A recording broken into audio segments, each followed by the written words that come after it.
Okay, so here, I'm going to write the email right now. All right. Kaylor, I'm going to tell you this right now, bro. I like all your content. I appreciate the fact that you voted for conservative, but I don't know if it's you or if it's your handler or whatever. But to go from a July podcast to an October podcast, Yeah, it's a little bit far-fetched. I don't think you're that busy. I'm just going to say it like it is. We run companies, dude. Yeah. Like we run companies, Yeah. and I can definitely tell you that I can find an hour or two in my schedule for a pod, especially if I Yeah. reach out to someone asking Yeah. to be on it after reposting their content, Yeah. which got some of the most views, by the way. Yeah. Thank you very much. Yeah. So just going to straight up say, man, like, you're not that important. So I guess this is just saying we're not going to your podcast. So No, sorry, you mean you're not coming to ours? yeah. No, look, listen, all jokes aside, more than happy to reschedule sometime in July, but I don't even plan my life to October. Okay. Yeah. I live like nearly week to week. So I'm sorry. Like we're not planning for October. It's and there's just like, maybe this is us just being cynical, but our feeling is that you're like, all right, let's just see if these guys, their views keep up. And you're probably maybe saying, if their views are still up, we'll have them on my podcast come October. And you know what, man, if you want to talk to us, great. If you don't want to talk to us, that's fine. And I get it. There's self-interest. You have a business to run. If that's your only business, that's good for you. But it's like, Yeah. Well, look, it's a little bit like, you know what it is? It's just respect. You asked to come on. We carved a low spot for you on our schedule. Now you want to reschedule to October. And just mind you, we're midway through June and you want to schedule something in October. F that. Sorry. Yeah. Sorry, dude. Nope. Yeah. So I'm going to write the email right now. So what's the email writing? Hey, what's this girl's name? I don't know the girl's name. I'll just write, hey. Hey. Sorry, I'm only seeing you two guys. We'll do this after. But We'll anyway, so we'll get right to the podcast, boys and girls. Look, we just had a Father's Day. Yeah. Yeah. You're a father. It's my second official Father's Day. Yeah. Yeah, man. And I'm gonna be a father by next Father's Day. Hopefully. There you go. The news is out. Yeah, the news. yeah. Congratulations, buddy. Thanks, man. Congrats. I appreciate that. How does it feel? It hasn't hit me yet. It definitely hasn't hit me yet. Yeah. But there's definitely certain things. Like I'll give you an example. So today when I was sitting down at lunch, I was looking at life insurance policies. Yeah. I was looking at your brain shifts to want to become like the protector. Yeah, for sure. I almost want to provide. I'm a firm believer on traditional sex roles. Yes. Traditional values. Yeah, absolutely. Yes. But yeah, no, it's cool. Yeah, it's cool. We'll get into that, and I want to ask you about a lot of stuff because there's like a couple topics that definitely we talked about definitely. earlier. Yeah. Like the feminization of men in a lot of places, and this is why. Anyway, we'll get into that after. But so we got that. I kind of want to touch on and like, look, guys, I'm gonna preface this with we're not experts on what's going on with California and the ice raids and stuff, but I have like a little bit of an opinion in how it can relate to Canada. Yep. We're gonna talk about tips. There's this random law that was just passed in Quebec, and kind of just a sign of why I think. Anyways, my opinion, and I made a post about this on Facebook. So I made a post on Facebook with regards to tips, and I gave my opinion. And a lot of people kind of agreed, and a lot of people kind of disagreed at the same time. And I was shocked to see like, oh my God, why are people actually disagreeing me with this? But it is what it is. We're gonna talk about the Grand Prix Montreal. Grand Prix Montreal, baby, that was a good weekend. Yeah, I had a good time. I went out on the Thursday. I didn't go out on the weekend though. After that. And then what's the last one there? Oh, that's kind of that's pretty much it. Anything else you want to cover? Yeah. Well, we're gonna talk about what's happening right now as we speak. There's probably a couple rockets, a couple missiles up in the air in between two countries. So we're just gonna touch a little bit on something. Yeah. Obviously, it's a very sensitive topic for a lot of people. However, I do believe that it is something that we need to bring attention to, and without taking a side whatsoever, we are all about exposing the truth, or at least trying. Yeah. That's always what we're trying to do. So here, let me just kind of get out of here. Without taking sides, as we're like, go conservative. Not taking sides for most things. Yeah. Okay, so here, let's start with Father's Day. So Father's Day just passed. Yeah. Happy Father's Day for all the fathers that are out there. For whatever reason, I have a lot of comments about Father's Day. And I think that this is a good time to kind of talk about just like traditional male roles. And I got my hair cut. I was downtown in Point St. Charles. I was getting my hair cut about 2 weeks ago or something because I have beautiful, luscious, long hair, and everyone likes my long hair. And I put coconut oil in my hair every single day for those that don't know and then want to know the secret. You want to talk about being a man and you're fucking... That's a rough start. Yeah. But like the point was, so I'm downtown in this area of Montreal, and I'm walking around, and I'm just going to go ahead and say it. There were so many feminine men. And it bothered me. Yeah. It really did bother me. There was like, I'm like, what happened to all the dudes? What happened to the dude? What happened to the Rambo movies from back in the day? Sylvester Stallone, guys with big muscles and kind of like shooting up people, killing the bad guys and stuff like that. Like, look, I know there's one side of toxic masculinity, whatever the hell that means. And don't believe in that one. Yeah, I actually don't believe in that. Don't believe in that one. And there's sometimes, and look, I'm not gonna say it isn't. Like sometimes men can absolutely go too far and say stupid things, but so can women. Like, people can go too far. Yes. People can be lunatics. Yes, but like the part that really bothered me was just the fact there was all these feminine men, and they had like the man buns, the way they were just walking around, the way they were talking to each other. And I want to make this clear. This isn't a knock on gay men. This was straight men that were acting feminine. They were feminized. Yeah. And it bothered me a lot. Well, have you seen, for example, right, the drop in total testosterone in men nowadays? Like, I haven't looked into it, but like from what I've heard, there's like actual scientific evidence to back up this hypothesis that men are actually becoming feminized, and they're just giving into the propaganda that they're fed on a daily basis that like being a man is bad. But then this is the craziest part. I'll let you have the floor after this. This is the craziest part. Guys, if you want to pick up chicks, I'm telling you right now, if you want to be a feminine man, you're not going to pick up chicks. No, that's for sure. Well, you know what? Actually, that's what's fucked up. Girls on birth control. Have you seen that study as well? No, I haven't seen any of this. Okay, so girls on birth control, which is nowadays most women, right? They tend to go for men that are more emasculated and more feminine. And when they go off the pill, they've seen this happen a lot, like couples. Let's say like you're dating this girl for a couple years, right? And you're like, okay, let's start a family. The girl gets off the birth control pill and all of a sudden loses full, like complete attraction towards her boyfriend. Interesting. Because as the hormone levels drop after taking the pill, right? Because the pill is what? Progesterone. Sometimes it's a combination pill, so it's estrogen as well. The pill essentially just tricks the body into thinking that they're already pregnant. Well, it changes your hormone level, right? So you have the mini pill, which is just progesterone, and you have the combination pill, which is progesterone and estrogen. Regardless, it's hormones you're taking, right? So girls are taking hormones. And so studies have shown that women on the pill are more drawn and more attracted to feminized men or to emasculated men or to more feminine looking and feminine behaving men than girls that are not on the pill. And there's clearly plenty of accounts of women getting off the pill and being turned off by their boyfriend. By their partner. Yeah, by their partner. And they've realized that girls that are not on the pill tend to go for more masculine, bad boys, more aggressive, more higher testosterone level. They tend to go for a man, which you would characterize more as a man. Yeah. And I find that fascinating because I'm not saying that it's by design or on purpose, but it's definitely a plague right now because everyone, I mean, girls turn like fucking 12 and 13, they get pulled in a pill by the doctors, right? It's being overprescribed left and right. Yeah. And it's like, okay, is that one of the issues in our society right now? You know, people are not together, people are not having families and whatnot. Could it be one of the causes? I'm not saying it's the only one, but could it be one of the causes? Like, I mean, you have women walking around chemically altered, hormonally altered 24/7, and it pushes them to like pussies.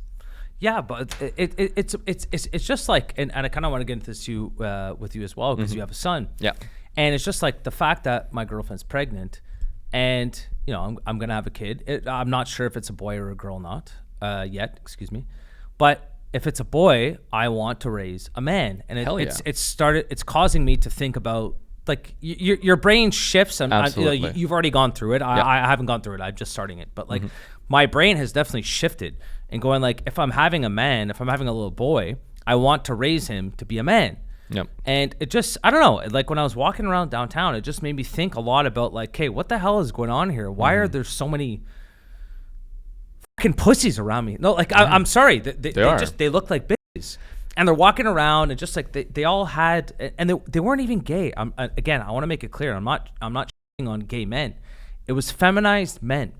It's like a guy that you could just like walk up to. It's like, I would never want you as my partner if I was to go into a fight. And when you're 20, 21 years old, 19 years old, you know, we've all been in bar fights. I've been in many bar fights, stuff like that. And if you want to get in a bar fight, you want a guy who's going to freaking tussle with you. Of course. And all that kind of stuff. It's like, I'm not really explaining this very well, but yeah, it's like, I don't know. I just feel like Quebec and Canada in general, it's just like, it's like this mass effort to actually feminize the male psyche and to make them think that like being aggressive or being a man is a bad thing. And there's nothing wrong with being aggressive as long as you have controlled aggression. Yeah. And the other part too, like what I was saying earlier, if you are women don't like pussies. It's like they always say, pussies don't get pussy. You know what I mean? Or you can say, women already have a pussy. Why would they want a second one? No, but it's true. Like, pussies don't get pussy. I'm sorry, man. Like, if you're actually a person and you want it, like, you're a young dude trying to pick up chicks. And when I was 19 and 18 and 20 years old, like, I was trying to pick up girls. If you want to act like a little bitch, girls aren't going to take you seriously. They don't find you sexy. So, I don't know. There's like, it's like I'm confused. There's so many things. Oh man, this is such a good topic. Yeah, like we could talk about this. Yeah, we could do an hour. I could do an hour on this. We're being a little dicey on this. Sham's like, all right, let's cook. Let's cook. Let's go. Let's cook. Okay, we definitely have to touch on the drop in testosterone. But you mentioned something too. You know, like they're not aggressive, they're not violent. Look, listen. There's nothing, and Peterson talks about this, and I love what he said. Yes. He's like, there's nothing virtuous about being a pacifist or being non-violent or being peaceful if that's your default mode. If being nice is just the only thing you can do, it's not virtuous. What's virtuous is being capable. And it's not even virtuous. Sorry to cut you off. It's not even virtuous because, like, if you're not even capable of actually causing the harm, you're not even being virtuous. But that's the point, right? Yeah. So it's not virtuous to be good if that's the only thing you can be. What's virtuous is being capable of extreme violence, of horrible things, of total carnage, of being capable even of being evil and choosing to be good, choosing to do the right thing. Now that's virtuous. But being a man means being able to, if the call comes, to do horrible fucking things, right? Look, when you're gonna have a kid, it's an instinct, right? It's like you absolutely want to protect this pure little wholesome thing. Right? I have a boy, right? Yeah. And it's like you walk around and you're always kind of looking, okay, like, is there a threat at any time? The thing is this, I have no desire, for example, to ever have to, do anything to someone. However, there's one thing for certain. If someone threatens my son or the mother of my son, there's a saying in the gun owner community, and maybe the SQ is going to come after him for this, but it's like, you rather be tried by 12 than carried by 6. All right. So what does that mean? Well, so there's 12 jurors to a jury panel, right? Okay. And a pall-bearing party is 6 people. So you rather utilize your weapons, say use a gun, and be tried in a court of law by 12 people than let horrible things happen and be carried by 6 to your grave, basically, right? So that's the thing. You have to be capable of violence, period. Yeah, and there was another clip I was like watching, and there's this one. So he was a sex offender. I can't believe you're going here, but this is where we're going to go in this podcast. I'm actually interested in talking about it. So there's a sex offender, repeat sex offender. Like he had an issue, and so he went to jail. He did like dozens of children or something. It sucks, like terrible. And so someone was asking me, he goes, what would you look for in children that you would approach? And he goes, the first thing I would look for is to see if the father was a threat. Yeah. And if the father wasn't a threat, I'd go after the boy. Absolutely. And you know what's I go to the gym sometimes and I'm like pumping freaking weights and I'm thinking I have to try to be as fucking hard to kill as possible. Yeah. Simple as that. As a man, that's what you have to do. And look, I own guns as well. People ask me, why do you need guns? I'm like, well, I hope I never fucking need guns. Yeah. But it's like insurance. Hey, look at that. Let's plug this. You have insurance hoping you never need it, but you're happy to have it if you do, right? So, you rather have it and not need it than need it and not have it. I view firearms the exact same way. I'd rather have a gun and never need it in my life than need a gun in that moment and not have it, because you only get to fuck up once if you don't have it, right? And with the increase in crime, the increase in home break-ins, robberies, And it happened the other day in Canada, actually. We don't necessarily want to talk about Canada, but there's this man out of Ontario. And Vaughan with the Lambo. And Vaughan with the Lambo. Okay, I was literally just thinking about that. Yeah. Talk to me about that. Well, I mean, this guy comes out, right? Yeah. And he sees someone's trying to steal his Lambo. 3 guys are trying to break into his Lambo. He comes out, confronts them with a firearm. And it was a gun pop. Yeah. He didn't even shoot at them. He shot a warning shot in the air. The 3 guys ran away. No harm, no foul. He defended his property and perhaps his life as well. When people are committing crime on your property, you don't know if they're going to stop there. You don't know if they're going to attack you. You know, it's like a bar fight. You mentioned a bar fight. In a street fight, you never know if a weapon's going to be pulled out. That's what's fucking dangerous about a fucking street fight. There's no rules. There's no refs to stop anything, right? Yeah. And so the cops were called. The cops arrive. They find the 3 guys, arrest them, and they arrested the homeowner as well for illegally discharging a firearm. And this boils my fucking blood in Canada, right? I mean, there was no injured party. The guy had to take the law in his own hands and protect himself because the cops fail spectacularly at freaking defending and preventing crime in Canada right now. And our government's failing us as well with the rising crime rate. So people have to take it into their own hands, and he gets arrested and charged. And to my understanding, the perpetrators were not arrested. No, they found the 3 guys, yeah. But were they arrested or not? No, they were released on bail. Okay, and you know what? That just leads me into another caveat. And to be honest, like I'll never forget. So I went to a this is like back in high school. So I went to a prom. So I was there. The girl, it was a private school prom, and one of the girls in my limo happened to be the daughter of Jean Charest. So Jean Charest, when we went over to, I'm sorry, Villa Maria. No, it was like a French school. And so, so we went over to Jean Charest's house. Jean Charest doesn't even know this, but we went over to his house. No, because they're all asleep. No, but like when we walked in, we showed up to the house. I'm 17 years old. We show up to the house, and there's a security group right next to the house, right? Yeah. They all have guns. They're all armed, and makes sense because it's for the political leader. It's for the Premier of Quebec. Yeah. Why are any political leaders allowed to have guns? And if you were to come on to that person's property and try and steal their car, you are getting shot or you're getting arrested. Absolutely. Why do they have preference over regular citizens? Yep. And I get it, they're more important. I get it, they make laws. But I mean, come on, guys. Like, this is absolute bullshit. Well, the biggest hypocritical thing is you watch these politicians in Canada, right, say... But they're all protected. But this is the part, and Tucker Carlson made a great point. Tucker Carlson, take it or leave it. I happen to like Tucker Carlson a lot. And sometimes he goes a little bit off the rails. I don't agree with everything that he's saying. But sometimes he's going like... And I remember he was grilling this guy in an interview, and he's basically going, so you're telling me that because you're a politician, because you're important, that you're allowed to have all these guns, you're allowed to have protection, you're allowed to have security, and if anyone comes onto your property and tries to steal your private property, they're allowed to basically attack that perpetrator. Yep. But the common man is not allowed to do that. And that's the situation that we have here in Canada. And it's just kind of like, laws for thee, but not for me. Always. And this is what I mean by the hypocritical nature. You have Carney or any politicians go on the news saying, I don't think Canadians need weapons. They need to surrender weapons. Meanwhile, they're surrounded by armed guards. And like, look, ultimately it's this.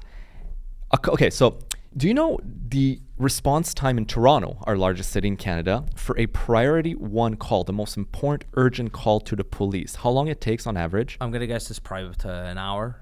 That would be more rural, but downtown Toronto, I'm not sure. Okay, a priority 1 call, which is like gunshot or it's like freaking officer down kind of stuff, is 11 minutes. All right. Do you understand how much damage can be caused in 11 minutes? They're gone. They're gone. Now that's downtown Toronto. You go to rural Canada, which is a lot of Canadians live in rural Canada. You call the RCMP. On average, yeah, you're 100% right. An hour and a half, so 90 minutes to 120 minutes to respond to a call, including when there's people on your property. So you have no choice but to be able to defend yourself. And again, going back to manhood, you're not a fucking man if you can't defend yourself, your loved ones. Period. You're not a fucking man. And until I can carry a cop on my back to protect me and my family, I will take every single precaution and measure to be prepared in the unlikely but very possible event that something bad happens. Amen, brother, man. Right. Amen. Booyah. Amen. And like a lot of like, it's I don't know. I didn't. And it's funny, I didn't really think like that much. Like, I never really thought about it. But then all of a sudden, when you're like, hey, I'm having a kid, your brain shifts. Absolutely. Because like naturally, just like biologically speaking, I want to take care of my kin. I want to take care of my spouse. I want to take care of them. That is, and as much as people want to say, oh, well, you know, the traditional gender roles have changed, all because that bullshit. Like if you're dating a man that doesn't agree with that, you're dating a bitch, just FYI. Divorce. Yeah. But like it's important to want to take care of your kin, to take care of the people that you actually like have to. Yeah. I couldn't agree with you more, man. For sure. So I'm going to have to bring you to the range and get you to get your possession acquisition license. And we're going to get you the best possible guns ever while you still can before Carney bans them all. All right? I hope he doesn't ban them all. Well, I mean, he's already banned like over 5,000 different guns. Like I own guns that are now paperweights because they've been made prohibited. And this is another thing that grinds my gears, not on the topic today, but I'm a licensed gun owner, right? As a matter of fact, I have a non-restricted firearms license, which is like the basic one, and I have a restricted firearms license, which is the more advanced one. So that's an extra course, an extra background check, extra laws I have to abide to, right? Then after that, I went to go purchase guns legally. The government approved the transfer of the guns because they're restricted firearms. So the RCMP has to vet it and approve it. Then I pay taxes on these guns, and I owned them peacefully for many, many, many years. And overnight, through an order in council, the Prime Minister made them illegal, prohibited. Was this done by Justin Trudeau or by Mark Carney? Both.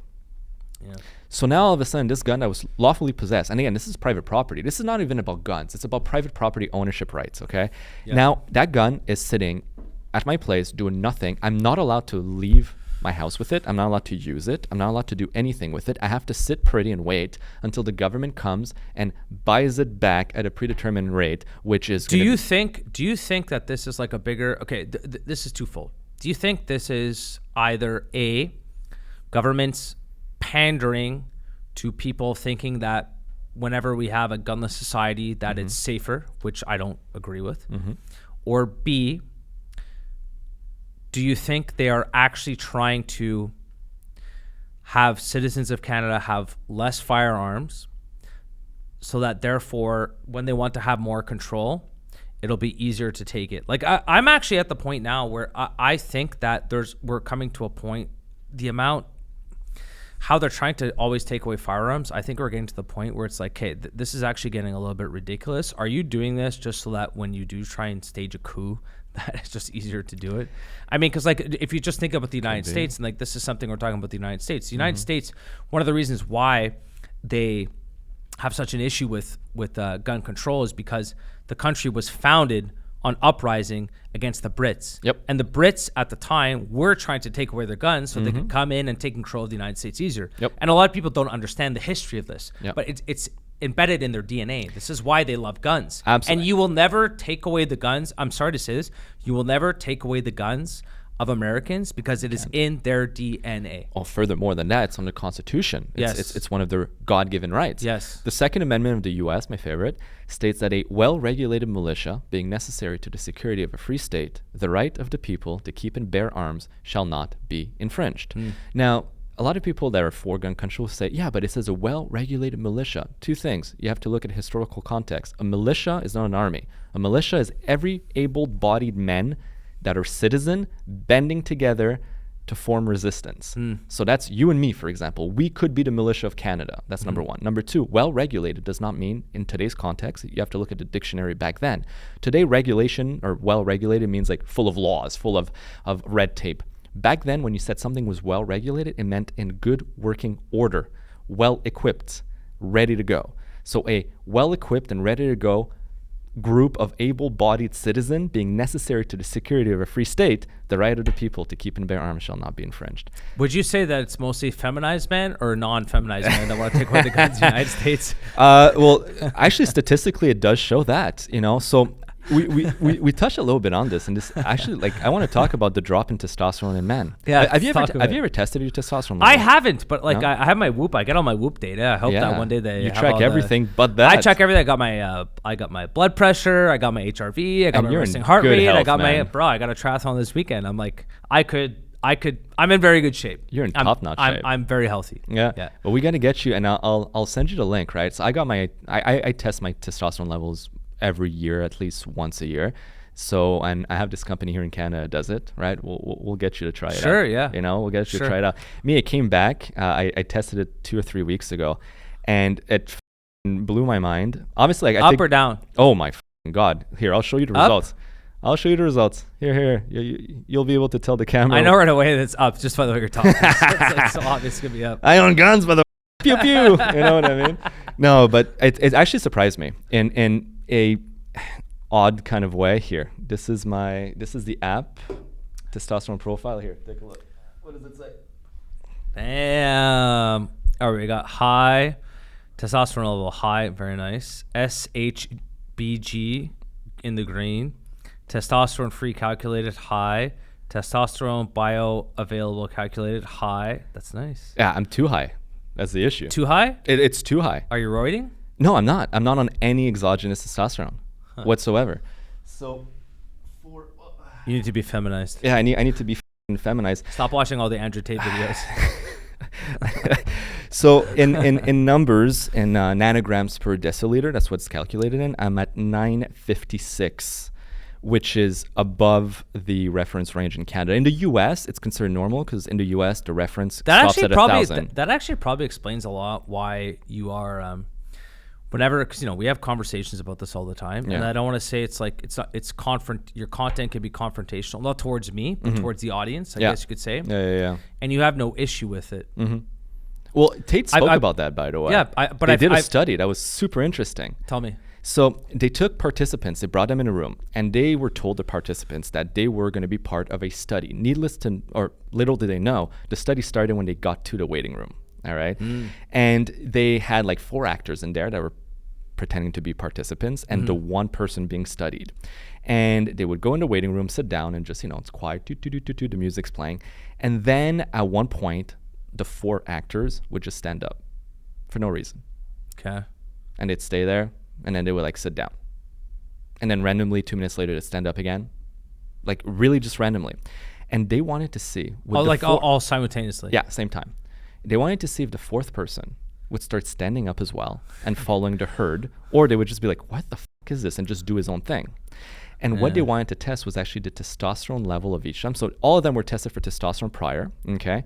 And they wanted to see the level of conformity and social pressure that a person goes through based on testosterone levels. And what they realized is that the men that had low levels of testosterone were way more likely to conform and to follow the trend and just start randomly getting up and sitting down like a bunch of fucking panzers, right? While the men with higher levels of testosterone would sit there, look at them go and be like, that's stupid, the fuck, and just like keep sitting down and not conform. And that might actually lead to one of the reasons why perhaps pollution, food, and you name it is trying to feminize us, because men with higher levels of testosterone are more likely to stand up to authority and say, that's enough, too much, and to an uprising perhaps. While guys that are feminine and lower on the T level are more likely to just figuratively bend over and take it up the poop chute, So testosterone is interesting. It's an interesting thing. I highly recommend you go test it out. It's very interesting. All right, let's move along. Okay, we got next. Okay, ICE raids. The ICE raids in California.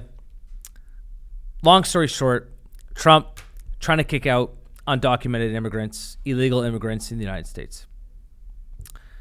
Some people agree, some people disagree. The media is going to spin it as the only issue that I have with the way that the California media, Gavin Newsom in particular, is kind of spinning it is the fact that there are obviously riots. The California is going to cause like peaceful riots. I thought it were peaceful. Yeah, they're going to like that. And then Trump sent in the National Guard. The National Guard's there as like a second layer to make sure that everything's being taken care of properly.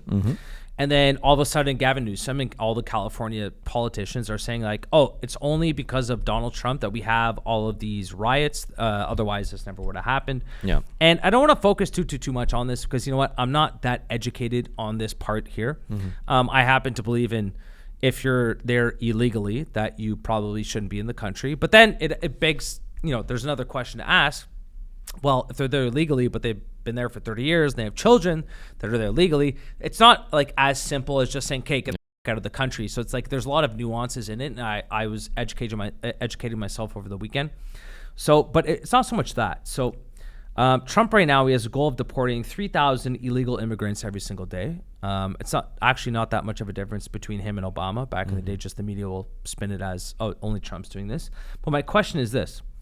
58% of Canadians today say there is too much immigration in Canada. Yeah. That's up from 27% in 2022. Ooh. And could this cause border chaos in Canada? And this is one of the big questions. So you have the United States, whether you agree with it or disagree with it, saying, hey, we have a lot of illegal, undocumented immigrants here in Canada, in the United States, excuse me. Get them the fuck out of our country. Yeah. They're either going to go south or they're going to go north. Probably. And right now, with looking at this data, 57%, it's actually higher as you get older. Don't agree with all the immigration coming into Canada. Yep. Again, I'm not even offering an opinion, I'm just stating the facts. How do you think that Trump being strict on illegal immigrants can have a negative impact on Canada? It already has. I mean, we had the, you remember a few years ago, first Trump mandate, the Chemin Roxham in Quebec. It was that one road in New York that ends right before the border, and then there's another road on the other side, and there's like a ditch that separates the two countries. And illegal immigrants would hire a taxi, get them to drop them off right at the end. My buddy living on the border, he would see it all the time. Legit, he would like send me photos. Yeah. Because we were talking, he saw our podcast. He said legit, he's like, bro, I live on the border. I see undocumented illegal immigrants all the time. All the time, for sure. So they would just get a cab, come, drop their stuff up, and cross the border. It got so bad at one point that the RCMP had to set up a permanent station there. But not to stop them, not to put up a fence, they would just like process them. And that's the thing, it's hilarious. You'd see like an RCMP officer right at the border, and he'd be like, stop, you're not allowed to cross, it's illegal. Oh, okay, well, I guess, come with me. They didn't even do anything about it. They just let them in. At one point, it was thousands and thousands and thousands of them coming in through the Roxham Road. So that's just what we know about. I mean, we have the longest undefended border in the entire world. I'm sure it's a goddamn freaking, in French, passoire. It's a freaking, it's just things flow through that. Laissez-faire. Oh, they don't care. They just want. We don't even really have a border with the U.S. I mean, look at this.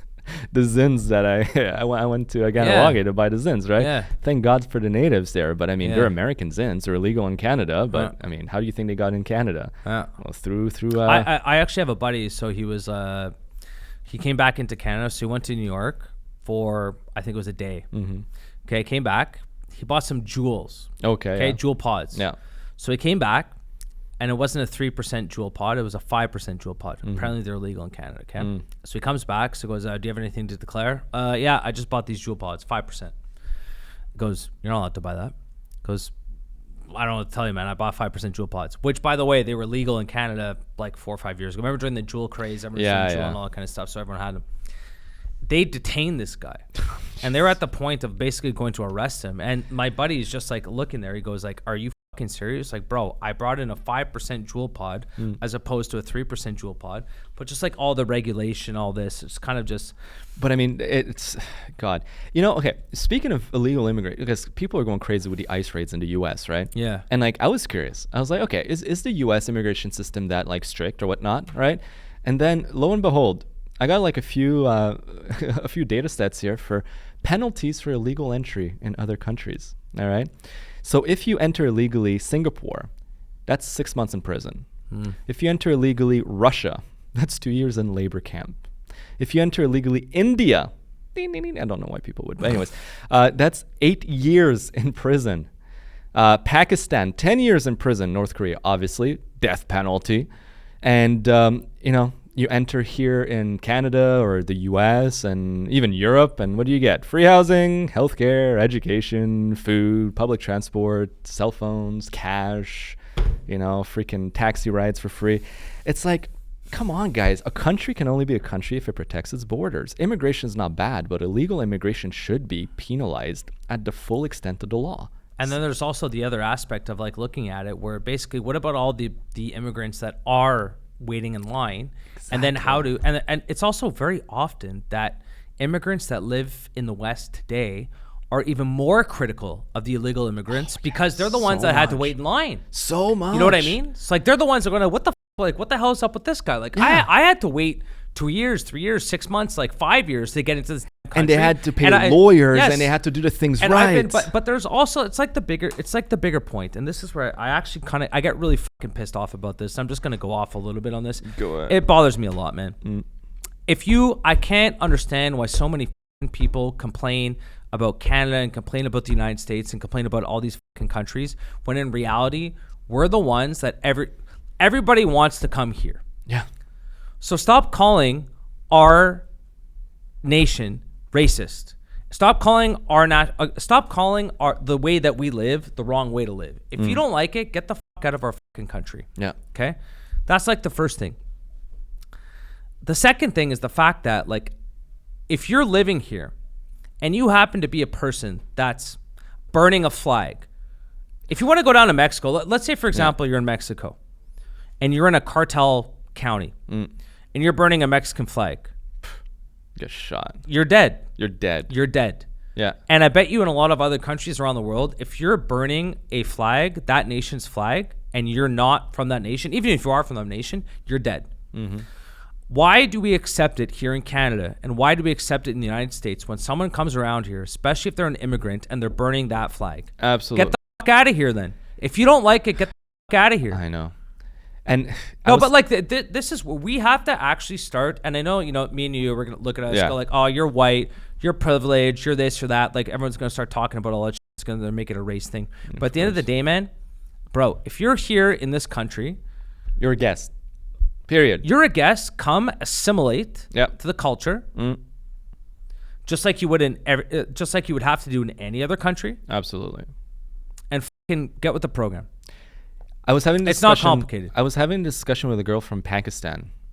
She came here. She's not a permanent resident.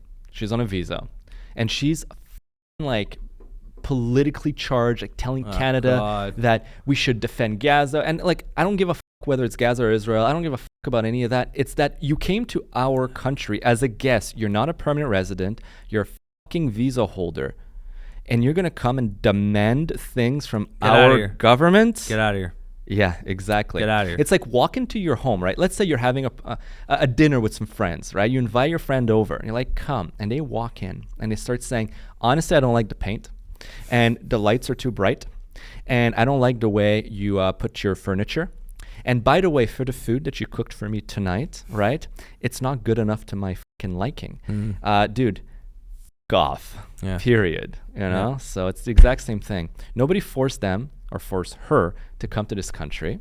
If you're not happy with it, which is your right, by the way, I got plenty of strife against. And that's the thing. She's like, but you talk shit about Canada all the time. I'm like, yeah, it's my fucking birthright. Yeah. I'm Canadian. It's like we're actually allowed to do that. And all yeah, no, it's not a double standard. I can talk shit about, look, it's the same thing, your best friend, right? Or here, you have a brother, right? You have a sibling. You're allowed to talk shit about your brother, but don't anyone dares talk shit about your brother. It's like when you're growing up, like I had a younger brother. So it's like, well, I have a younger brother. Yeah. So I'm allowed to beat him up. Yeah. If you touch him, I'll there you go, right? But it actually, like, I had to defend him a couple times when we were in elementary school. Mm-hmm. Some kid was picking on him. He was a grade younger than me. Yeah. Some kid was picking on him. Tough kid, I'll give him that. And then I had to go up to her. So he's like, what are you going to do about it? I beat him up.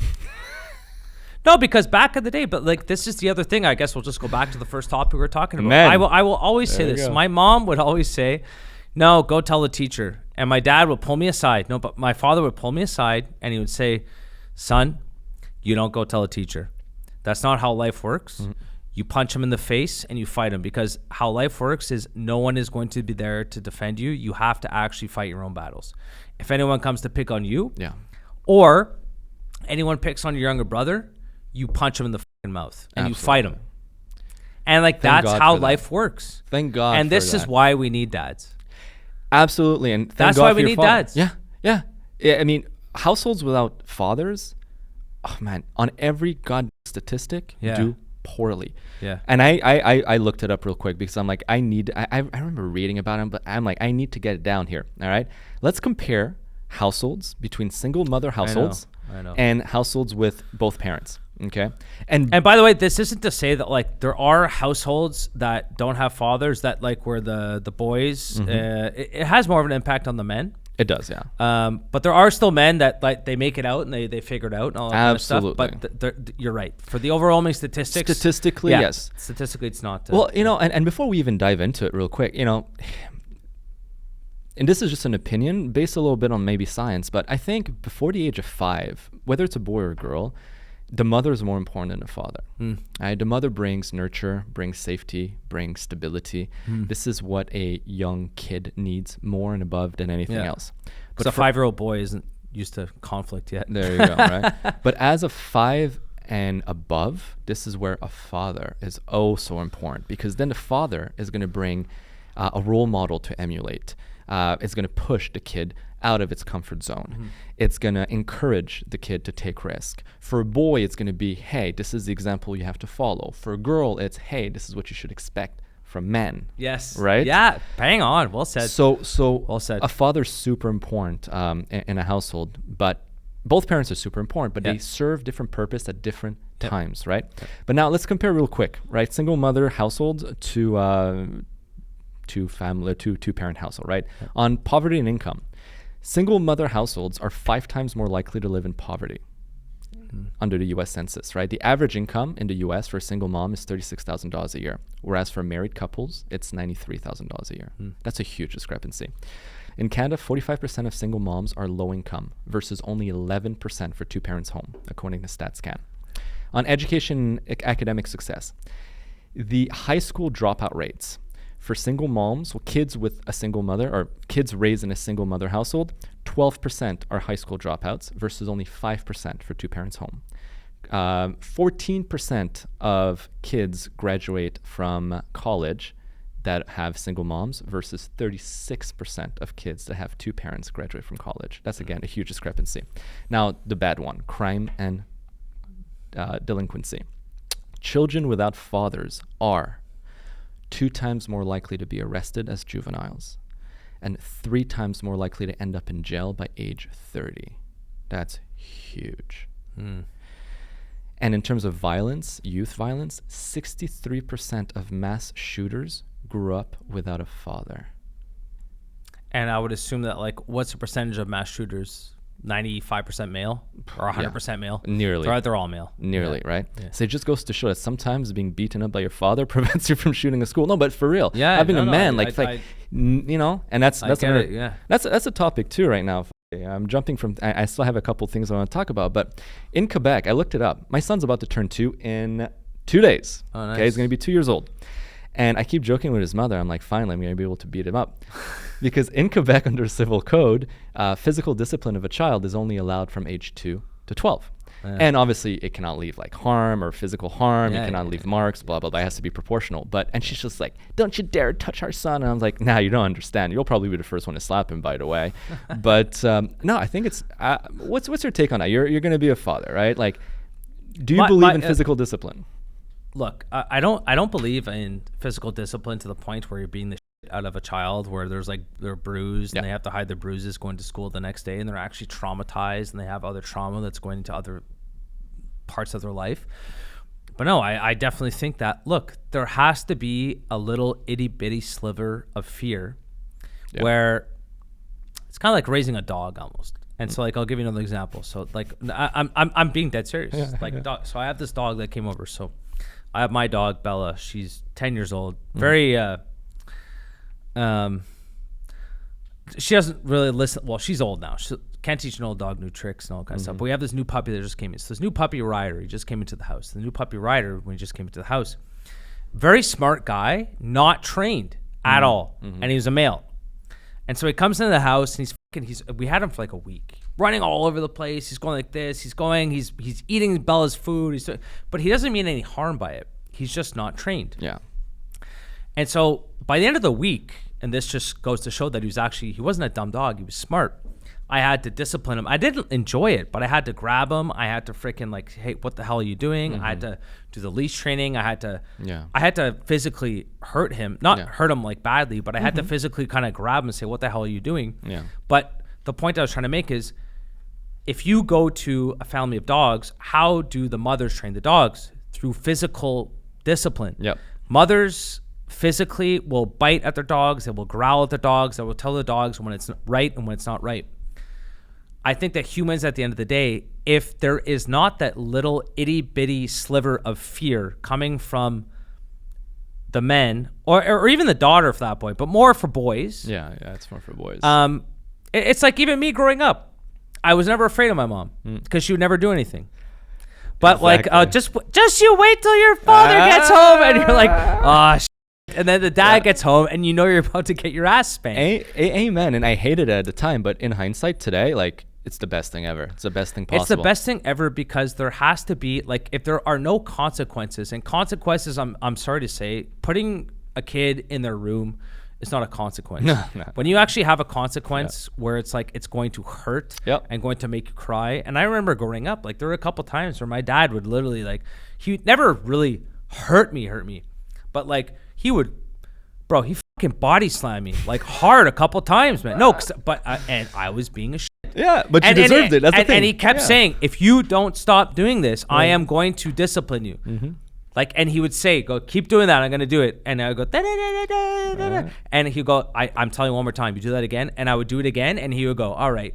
I remember once he grabbed me, he fucking body slammed me so hard on my fucking bed. And like my neck snapped back. Mm-hmm. And this is after like the fifth warning. And he's yelling in my face and stuff like that. And then I started crying. And then he freaking like just slammed me again. Because he's like, but I get, you know what, from us being in our shoes right now. Yeah. It's like, dude, I warned you like 5 times. Absolutely. You didn't listen to me. You're still not listening to me. Mm-hmm. At what point do I have to kind of escalate this and have a little bit of physical discipline? Mm-hmm. It's needed. Yes. The parents need and like in every single aspect of life in the mammalian stratosphere, mm-hmm. if you look at the mother or even the father, but like especially with all mammals, the mother or the father discipline their children through physical I don't want to say abuse, but physically. Physical means. Through physical means. Yeah, absolutely. I mean, ultimately as well, pain or negative outcomes are considerably more memorable, prolific, or apt at causing a behavioral change than a positive one. Of course. Yeah. And like, dude, I can literally, I think I was 2 or 3 years old. I remember, I'm thinking about it right now. I remember being slammed on the bed by my dad. And him yelling at me, which I deserved, mm-hmm. and I never did it again. Exactly. I mean, I've eaten a couple slaps. I've eaten a few little fucking fessé, a little ass whip. Dude, I used to get the spanking. Did you ever get the spank with the nails? No. The reverse. Not the spank. Oh, I got the open hand. No, dude, I got the nail one. Bro, it was a new technique. It's a new technique. Yeah, and sometimes me and my brother, we'd be like in the back. He'd be like, if you like, we're just there, like we're fighting with each other in the back. And he's like, if you guys don't stop fighting, I'm gonna pull this car over. I'm gonna spank both of you. And we're just, I remember a couple of times because like you got to keep your word. Yep, and that's the thing too. If you draw a line in the sand, it's drawn. But you keep your word. Mm-hmm. And I remember once we were going to our grandparents' house, so we were like. From Point Claire to Lachine. So I think we're in Dorval at this point. He goes, if you guys do that one more time, I swear to God, I'm going to pull this car over. I'm going to spank you. Well, we kept going. You got to spank pulled the car over on the highway, got out and spanked us. The reverse. Yeah. And me and my brother just standing there. just start spanking us like that. And then we all get in the car, puts us back in our seat. We're just there. And then not a word was said until our grandparents' house. We got to our grandparents' house. We ran away from them. But you know what, bro? It worked. I never did it again. And that's exactly it. Now, however, you know what? And actually, and this is perfect because if you say that this is going to lead to kids having mental issues, continuing here, when it comes to fatherless homes, if we talk about emotional and behavior issues, teen suicides are 5 times higher in fatherless homes. Yeah. So beating your kids saves their lives. Yeah, it's like, dude, no, like there's absolutely there's no way of counter arguing against the fact that it's important to have fathers in a home. Yeah. It's also important to have mothers in a home. They serve a different purpose. It's important to have both. Mm-hmm. But I mean, and ADHD and depression, 2 to 3 times more common in fatherless home. And lastly, just long-term success. kids with 2 parents earn, on average, 40% more as adults. That's huge. And in terms of stability, daughters of single moms are 3 times more likely to become single moms themselves. And the most shocking statistic about all this is the fact that these figures are shockingly not present in single father dwellings. I'm just going to leave it here and rest my case. But like, I'm curious as like, my grandmother was raised by a single father. She's 95, so it's like a long way back. Yeah, but get this. So back in the day, like it's usually the other way around. Yeah. The mother left. The mother left, Whoa. And the dad raised 5, 6 children. So this would have been early, so 1930s, 1940s. And she would always say, amazing father, amazing this. Like he did a really good job. And my dad, to this day, with my grandmother, she's the only grandparent I have left living. He said, I've never seen my grandmother in a bad mood once in my life. Wow. My dad's 67. No, my grandmother's like, this is the crazy part too. My grandmother, she goes, because my grandfather was, so he's dead now, but he was, KBD Insurance. So he started KBD Insurance. And I asked her, I go, you never got like upset when from Glasgow, you never got upset when you come home and you'd be blasted like 7 days of the week? A real Scotsman. Bro, like and he wasn't abusive. He wouldn't come home and beat the kids, but he was a drunk. Let's be honest. He was a drunk. He'd come home. He was drunk every day. But all his friends were too. So it's like, I go like, you never got like mad at him or anything? She's like, oh no, I was just so appreciative that he would provide for the family, and you know, I knew he was having fun, and I knew that he'd always do the right thing. So no, I never had any issue with any of that. God bless that was her. Like, dude, I asked her this like 6 months ago, bro. God bless her. And she actually said that. They don't make them like that anymore. They do they? don't. God, they don't. Oh my God, if they don't make them like that anymore. If your grandfather came home today, it'd be like, "You're drunk again, you motherfucker!" Like she'd lose her shit. There were some days he would show up, he'd park on the grass. He'd miss the driveway. He'd park on the grass, and he'd literally be like, they had 7 kids, but you know, at the end of the day, he provided for the family. Yep. He still took care of the wife. Like he wasn't out fucking around with other women, stuff like that. But he was just out with all the other business guys. He was out boozing with the guys, smoking cigarettes, and that's what they did back then. The good old days. I had like listening to my grandfather talk as well. He's dead as well, but how he was a banker. He was a banker, right? So like insurance bankers. I'm sure the same thing. The life back then was different. You know, he did like you know, give a little slap on the butt of my secretary. You know what I mean? Like that shit was okay back then. Come on, run along, Stacy. You know, men time. Okay. So here, this is something I kind of want to get a clip out of. Yep. All right, bro. Okay. We can kind of get into a little bit of like government overreach, and just maybe not with those necessary words. Tips. So tips in Quebec right now, for whatever reason. So when you go to tip, they'll have the bill. They put the tax on the bill, and then the tip is on top of the total amount, including the tax. Yep. So in reality, it's a little bit inflated. Yep. My opinion of this is that I can tip whatever amount I want to tip. Ultimately, yeah. Okay. Why does the government of Quebec need to regulate this? And then furthermore, I made a post about this on Facebook. Bro, I couldn't believe the amount of people that actually agreed with the fact that the Quebec government was passing legislation to make this into law. Bro, and like, no, but it just goes to show you the psyche of the average Quebec person. And like, you and I, we think alike with a lot of this stuff, but I think a lot of people actually like the fact that the government implement these laws. Oh, they love to be told what to do. They love to be governed. And like I'll show some of the comments after, Shem. Like, dude, there's like some guy that legit said like, I actually like these little laws. They help protect the consumer. And like, no, but someone in the comments was also saying like, well, you know, it's kind of deceitful what the restaurants are doing, all that kind of stuff. And like, okay, fine. Even if you want to call it deceitful, if you want to call it kind of like they're getting a little bit extra tips, that fair. Nobody's forced to tip. Yeah. If you don't want to tip, you don't have to tip. I mean, well, it's not more deceitful than you get the machine now. It's like suggested tip 20, 25, 30%. You know what I used to do? It's simple. I knew about that the machine is recommending tip on top of the taxed amount, right? So 15% on top of a tax amount equals to 13%. I would just tip 13% because 13% on the full amount with the taxes equals to 15% pre-tax. I've done the calculation. That is it. I don't need the government to help me. It's okay. I figured it out myself. I saved myself. Yes. All right. And ultimately, like, it's these, and like you said, and it grinds my gears as well.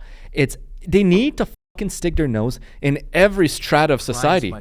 Everywhere. Always. It grinds my gears. I mean, bro. the same fact that we have to go to Daigneault to buy Zins because only Zonic is allowed to be sold in Canada. It's like, why? It's ridiculous. The U.S. And they pretend to actually care about our well-being. You don't care about anything. There's like some legislation. There's some, like someone scratching someone's back. But just like back to the taxes, and then also too back in the day, I mean, before we had the machines, so you would give your credit card. I mean, it's still like this in America, but you would give your credit card. They would take your credit card. They would go back to the machine. They would swipe it. They'll come back and leave your tip. Yep. Okay. You can leave whatever tip you want to have. There's no legislation forcing you to tip. You don't have to tip 5%. You have to tip 20%. You could tip 0% if you want to. If service is Why shit, don't. does the Quebec government need to regulate how much I'm supposed to tip with a restaurant? I would much rather the Quebec government spend their time in other more important areas like healthcare, like housing, like roads, like getting rid of all the bike paths, like just doing actually more important things. But again, dude,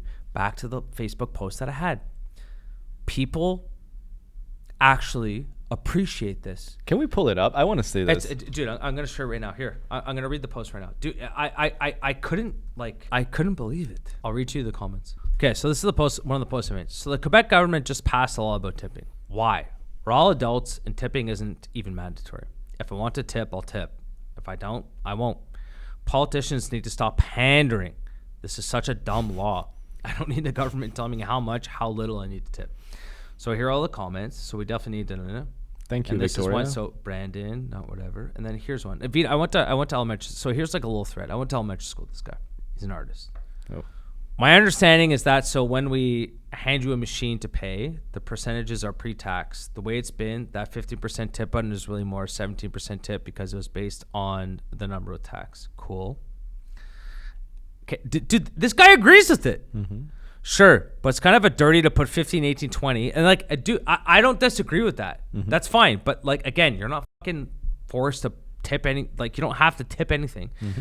And he goes, tipping is optional, but servers aren't even paid minimum wage. So it's not only become a custom, it's expected. In my opinion, the law is fine. Look, he's saying this law is fine. And then Chris Alsop kind of piles on. Gotta agree with Vito on this one. This is a minor customer protection law, which has actually been long overdue. Super dishonest putting it post-tax, blah, blah, blah, blah, blah. So they agree with it. So we got two people. Philip Taba. Yep, I'm glad this was done. People agree with this stuff. Dude, like people actually agree with this stuff. People like this. Elliot, where the fuck do we live, bro? Like people agree with this shit. Why the fuck are they fucking putting like, why do we have to regulate? This is not, my brain's exploding right now. Why does this even have to be regulated? Why are you not fucking concentrating on other stuff?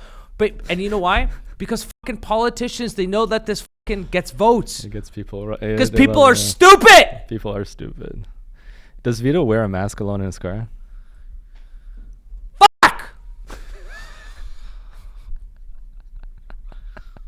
Sorry. Man.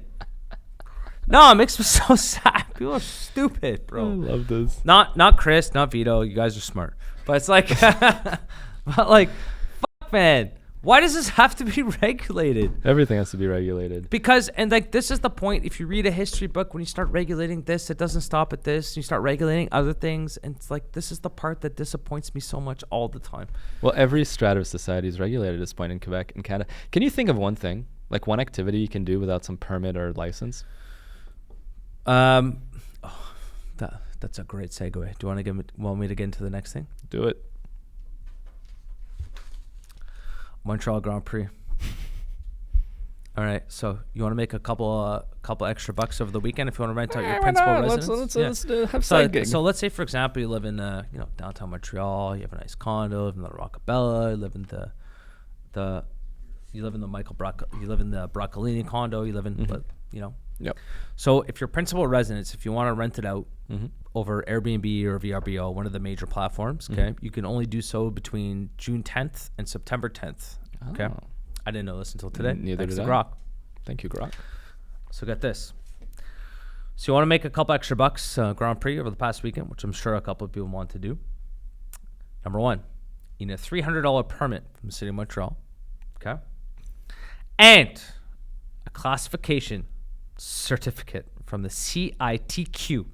I don't even know what the that is, because they just keep inventing all these new associations. Oh, we need more government jobs. Yeah. So you need to pay the city of Montreal $300. You need to pay the CITQ $51.50 just to be able to rent your principal residence, the residence that you own. You own it. You have to pay $351.50 to rent out your principal residence short term. And this is where I start to draw the fucking line. I drew the line a long fucking time ago. But at this point in time, man, so it's like you're telling me what I'm allowed. So I already pay the property tax. I already pay the school tax.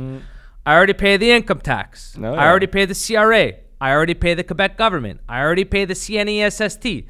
I already pay this guy. I already pay that guy. I already pay this union fucking motherfucker over there.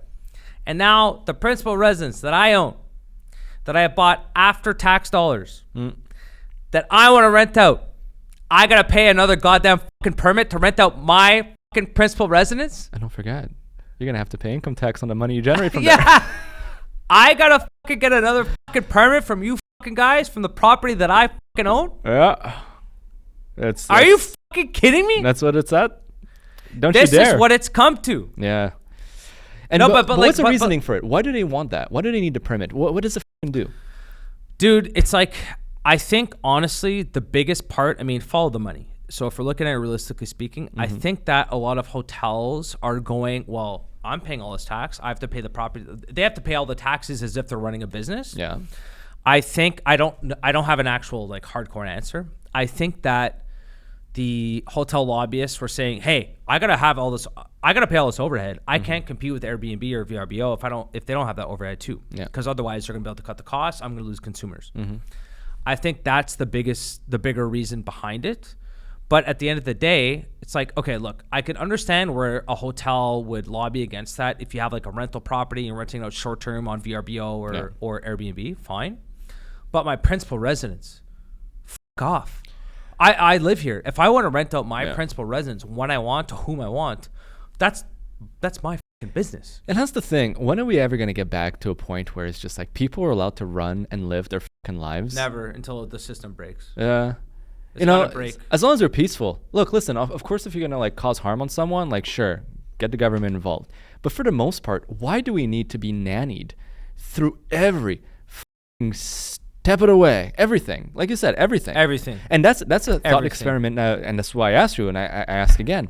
Can you name me just one thing, one activity that you can do without the government getting involved? Without needing a permit? A permit or a license or a government approval of some sort. I couldn't think. Me and some buddies were trying. I'm allowed to go play, and I'll tell you why I say this. I'm allowed to go play tennis at my local park now. I don't have to make a reservation. You have to reserve, really? Bro, when I was living in Point St. Charles and my girlfriend was living in Lachine, in order to go play tennis at Lachine, even when the court was empty, we had to make a reservation. If we didn't make a reservation, the lady would come on and say, "Et où ta réservation?" And I'd say, "I don't have a reservation." She'd go, "Il faut que tu réserves." And she would make us go online, and a lot of times it'd be blocked. But the places that were blocked, the people wouldn't show up. She'd go, "Well, you can't play right now." Bro, that's when it's gone too far. So some fonctionnaire would run up, like, dude, I'm telling you, would run. You're not allowed to be playing right now. And then I would have my dog there. My dog, she's like 10 years old. She's a golden retriever. She sits in the corner. She didn't have, she had to have a leash on. So she would freak out about the fact that my dog didn't have a leash. She would freak out about the fact that we didn't have a reservation. So to answer your question, what I'm allowed to do now without having to consult the government or the municipal government is I'm allowed to go play tennis. And you know what? I'm going to say this too. I'm feeling a little loose today. So there's there's a house that just got built in Point Claire. I'm not going to name names, but it's like on Balzac. This guy used to be a mayor of, I forget which city. It's right on the board, like a beautiful home, brand new. It's like a $3 million home, $2.5, $3 million home. This guy's been making 80,000. Like, how much does a mayor make every year? I was looking at Mayor Kirkland right now, 80 grand right now, 90 grand. Yeah, something like that. How the fuck does a guy who's been a mayor his whole entire fucking life afford a $3 million home in Point Claire? I think the answer is crime. No, I'm so fucking sick and tired of these fucking politicians, man. They're so fucking corrupt, and they act and they blow smoke up your fucking ass. You know, speaking of politicians, we didn't want to talk about Canadian politics, but I have to drop a line because there's a G7 right now in Alberta, right? Let's talk about it. And there's a video that just came out. I sent you the link on Instagram. Yeah, I was trying to click on it earlier, but here, I'll go back to it. Here's the tagline. This is an easy one. Carney went from elbows up to bruised knees and a sore throat real fucking quick. That's what she said. You know, just watch that clip. Just watch that clip. It's Carney with Trump. Mr. President, welcome to Canada. Thank you very much. It's a great honor. Happy birthday. A few days short. A little bit. A few days short, but didn't have a chance to see you on the day. Happy birthday to the U.S. military as well, 250th, and this is the 50th birthday, if you will, of the G7. This marks the 50th birthday of the G7, and the G7 is nothing without U.S. leadership, and your personal leadership of the United States, many issues. Geopolitics, economic, technology, and working hand in hand with the United States, Canada and the United States, and the other G7 partners with your leadership. Very much looking forward to the meeting. I'm grateful to have you. Thank you very much, Mark. I appreciate it, and we've developed. So this is the man, by the way. This is the man who said we have to move away from the U.S. Our relationship with the U.S. will never be the same anymore. We have to have new partners. And I don't think anything can ever be salvaged with Donald Trump. Meanwhile, he's there gogging real fucking deep, eh? So do you think that's because he changed his mind, or you think that's because he was pandering to the voting base of Canada while he's trying to win an election? I wonder which one it is. Guys, it's like, you know what? And I actually have to like go through this. So we, me and my buddies, we got like, this is a couple of weeks ago, or a couple of months ago, actually. We got super buckled one night. And so they walked up to me and they go, what are you actually trying to accomplish with this podcast? Mm-hmm. And they weren't on it. They're just like one of my good friends. Like, what are you actually trying to accomplish with this? And I actually said to him, I go, number one, I enjoy it. But number two, what an interesting way to find out how media and propaganda actually work. I'm not saying we're propagandists, but I just want to actually understand. And this was right in the neck of the election being done. Mm-hmm. And just to see the CBC and liberal media propaganda machine get behind the liberals, and just to see all the Canadians all of a sudden forget everything that had happened. Like, I'll give you a perfect example. The fact that the carbon tax, which had been shoved down our throats for years, was removed by the liberals, and the liberals were yet given the credit that they removed it. Mm-hmm. That's masterclass, man. Yeah. And that's masterclass propaganda. Swallowed it. That is masterclass propaganda. But it just goes to show you how simple the average mind is. Yeah. And I just find it interesting. And I think that's the biggest reason why, like, it's just like gaining influence through a marketing perspective. I mean, propaganda / marketing, like, I honestly don't, I equate propaganda with marketing kind of to the same thing. Cause like a business, like, oh, if you're delivering a message, it's called marketing. Or a government trying to deliver a message called propaganda. It's the same thing. You're trying to deliver a message. You're trying to get what you want, right? It's about controlling the narrative. Correct. Right? And speaking of controlling the narrative, this is, again, a perfect gateway. And this came onto my feed randomly. I was really not looking into it. I sent you the video by text. Because you don't have an iPod. It's all good. Just continue. I'll put it on. And I'll figure it out. It's the same thing. Like, okay, let's liken it to during the Rona ski.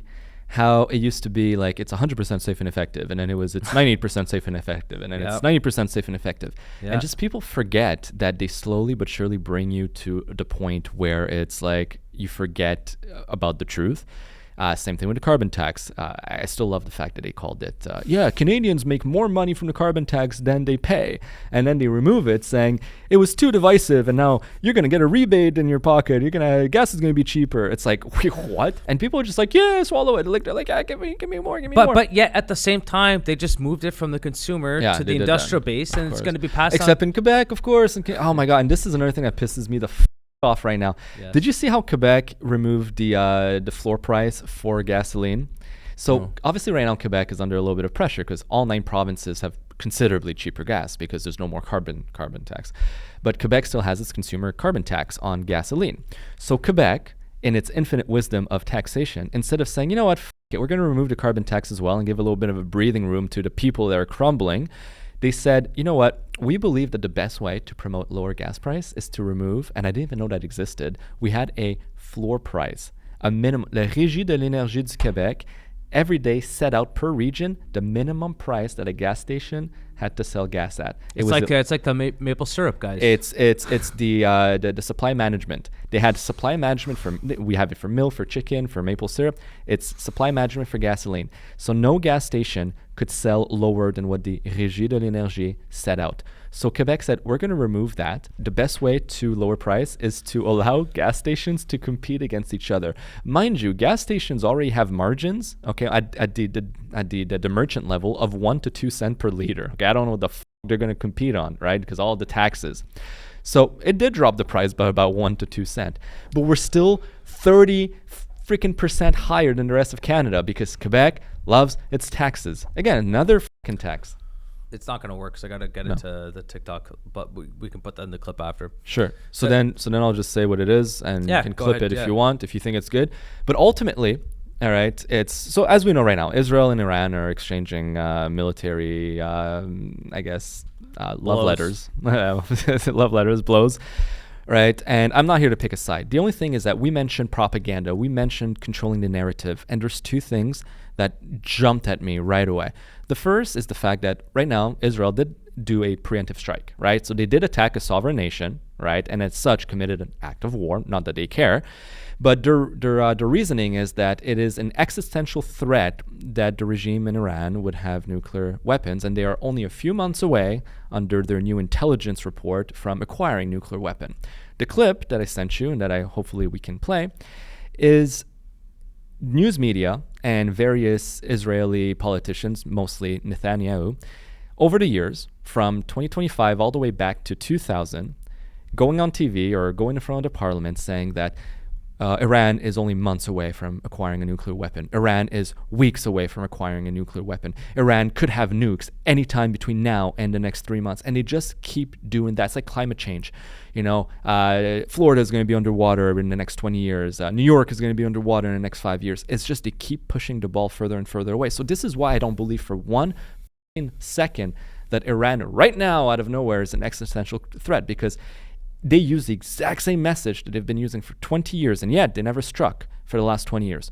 I think today... And about, what would you say about the fact that maybe because they've been trying to deter Iran from having nuclear power over the past 20 years, so maybe they have gotten closer to getting nuclear power at certain points in the past? They could be. And I'm sure they have a nuclear program. I'm not saying they're not trying to acquire nukes, but I'll say this. Why is it okay? I just got to say this, and we are talking about this earlier. I am going to play devil's advocate. Yeah, go ahead. I don't agree with you at all. And I think that when you have a country like Iran that specifically says, in polite terms, I want to wipe Israel off the face of the earth. Yeah. Would you want them to even get close to having nuclear Would I want weapons? them to have nuclear weapons? I can understand why Israel is doing it. I can. I don't understand why. You're not answering the question. Would you want if you're the United States or you're Israel? The U.S. No, I don't understand the U.S. The U.S. again, it's another bone. It's like Russia, Ukraine. Not their war, not their place to be. Now, mind you, 80-90% of the politicians in the U.S. are also of Jewish lineage or, have dual citizenship. So I get it. There's definitely that connect. But I mean, at this point in time, like with regards to foreign policy, I mean, it's pretty straightforward that like the Americans do not want. No, for sure. And also the international community, they do not want to have Iran have nuclear power. Well, the international community, not so much. Again, it's a divide between West and East. China wants Iran to have nukes. Russia wants Iran to have nukes. North Korea wants Iran to have nukes. I'm just going to say this. Why can Pakistan and Israel have nukes, but not Iran? Pakistan doesn't have nukes. It does. Since when? Very, very, very long time. It's one of the nuclear powers. Yeah. Okay. I'm not gonna. And as a matter of fact, they came out. They came out to say that if nukes were to be used against Iran by Israel, that they would retaliate with their own nukes against Israel. Ultimately, I'm just saying. For me, it's just hypocrisy. Personally, here's what I think. I think obviously Israel wants to have supremacy over the Middle East, which I get. Every country wants to have more power. I get that. But they're using deception and narrative propaganda control in order to get people on their side. Because you're going to say, well, the country like Iran says it wants to wipe Israel from the face of the earth. Fair. Meanwhile, Israel has wiped Gaza from the face of the earth. I mean, they've done pretty much what they've... Yeah, but Gaza's poor. But for sure. No, so it's like, I'm actually quite bullish on the Middle East, and the reason why I'm bullish on the Middle East is you have a lot of like United Arab Emirates, you got Dubai, you have like Abu Dhabi, you have like a lot of places in the Middle East that now are all of a sudden becoming financial hubs for a lot of rich people. I mean, especially Dubai. A lot of people from Europe are going like, get me the out of Europe. I'm going to Dubai, and I think that the Middle East is actually becoming a sought after destination, and I think they will probably start to self-police pretty soon. Yeah, but the Middle East becoming a hub has more to do with the de-radicalization of Islam in those countries than anything else, right? The Emirates decide to take more of a liberal approach. I wouldn't say even Saudi is starting to like lay off a little bit. You're definitely right. Like, look, like all the stuff with women and all like you have to have the hijabs. You have exactly. to have, like look, I'm not Muslim, but I agree. Like for me, that's extreme. But there's also the other side of it going, if you're a Muslim, and let's say you're not like an extreme Muslim, but you're a Muslim living in Dubai who has like you don't drink, you live by these values, kind of like the 10 Commandments. I'm not familiarized with like Islam, but like you live by the 10 Commandments of whatever Islam is, right? And typically speaking, if you're going to follow that, you're probably a pretty good person, right? If you're actually disciplined about it. Probably. And I always admire how Westerners like to think that everyone wants to be like us. And that's not the case anymore. Like when the UK goes into places and they think like they try and impose their Western values on places in the Middle East, and the Middle East is going, who said I want your values in the first place, bro? I mean, go to Dubai. You can leave your Rolex on top of your super nice sports car. No one's going to steal it. Go to the UK. You have a Rolex on your watch while you're driving. Someone's going to chop your hand off and steal it. Absolutely as well. You know what I mean? Yeah. So it's like a lot of Middle Easterners now are going like, who said I want to live like you? I don't want to live like you. Why the hell would I want to live like you? You guys are you guys are poor. There's crime. There's like this. All your men are bitches. Like everything. We actually have law. We have order. We have money. Beautiful. And so it's like, again, I'm like trying to learn more and more about the Middle East. I took this really interesting Middle Eastern conflict class during university. It's actually the highest grade I ever got in university because I loved it. The teacher was excellent. And I don't remember anything from it. So I'm not going to sit here and go like, well, this is what I remember from it. But the point I'm trying to make is, yes, you have like Iran, you just have the Middle East, but like the Middle East, I love seeing that they are, they're becoming they are self-sufficient. They have money. Yeah. And I'm looking forward to the days of Saudi Arabia, Abu Dhabi. I know it's a city, but like Abu Dhabi, like just these regions around here being able to self-police. And I think that moving forward, it's going to be a really stable region. I personally, again, my humble opinion is I don't care what's ever about both Iran and Israel. To be quite frank with you, don't care at all. And that's the thing, is due to the fact that I have no attachment to either or side. I can call out, first of all, I think the extreme fundamental regime in Iran is shit. I think it's stupid. Meanwhile, I think Israel is absolutely the aggressor and trying to hide behind the fact that they're trying to save themselves, but it's just propaganda because they've been saying the same shit for all this time. And by the way, you know what? If you want to have nuclear supremacy in the Middle East, just say so. You just don't want another power to have nuclear supremacy. Because the reality is this. If both Iran and Israel have nuclear devices, it's no different than when the Soviets and the US have nuclear devices. It creates a mutually assured destruction. I can promise you Iran will not attack. I can absolutely promise you Iran will not attack Israel with nukes, because that also spells the death of Iran. It's like two people having guns. It keeps people humble. Fair. And meanwhile, Israel right now is attacking left and right people because they know they have the supremacy. And this is where I stopped. I don't know nearly enough about the Middle East, fair. I'm not gonna get bark up that tree. But I will just say this: like the Middle East, like I'll just finish on this. It's like the Middle East is. I love the fact that like I love seeing prosperity in the Middle East. Sure. I mean, like when we were younger, Dubai didn't really exist. Like all these places, like there's a lot of wealth. There's a lot of jobs. There's just a lot happening going on in the Middle East right now. I love to see it, and I think eventually it's kind of like the same thing. Like right now, Trump, the last thing Trump wants. And whatever Israel does is typically speaking backed by the United States. Absolutely. The last thing Donald Trump wants is to have a war with Iran. Why does he not want that? Because oil is going to go up. If oil goes up, that's bad for the economy. And he's basically a guy who's talked about having a good economy. That he campaigned on having low oil, low energy, and like having a good economy. And this is like a whole other bag of dicks that we'll talk about. But basically, like, I'm actually convinced that the military-industrial complex, and not to get into this, we can talk about this for fucking hours. I'm convinced that the military-industrial complex fucking wants this war to happen. Man. Absolutely. They always find a way to have war and to fucking get like, because they are the ones that are making money on this. It's just like, I don't know. I'm really going into like I know we're not even clipping this. I'm kind of just talking like, I'm kind of just talking to you like just man to man right now. Just like, dude, there's a lot of stuff I'm like looking at right now with that type of shit. And it's like, bro, the military-industrial complex is.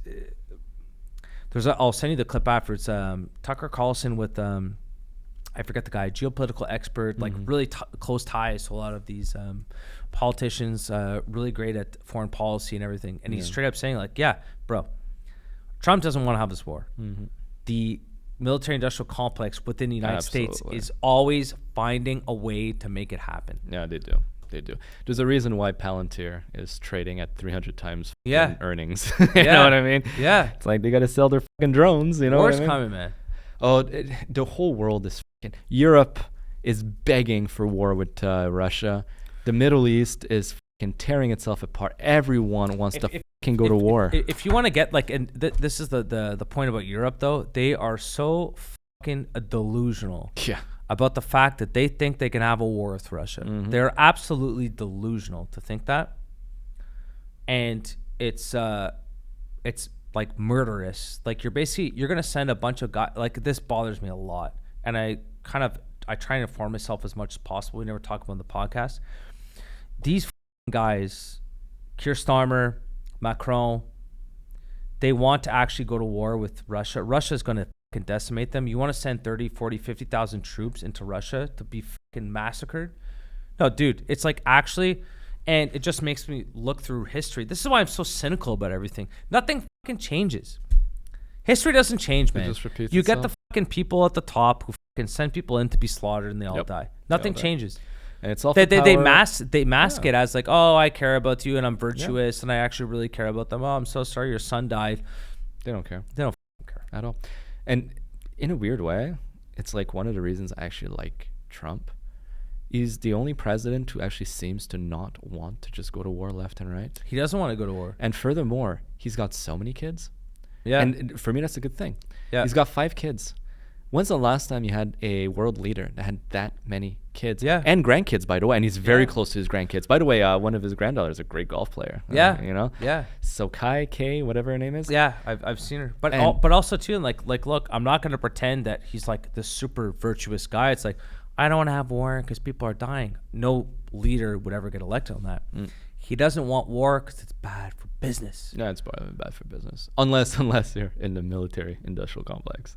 But you know what I'm saying, right? Yes. Like it's bad for business. Okay, we'll wrap it up. Okay. Well, that was a good talk. Thanks, Elliot.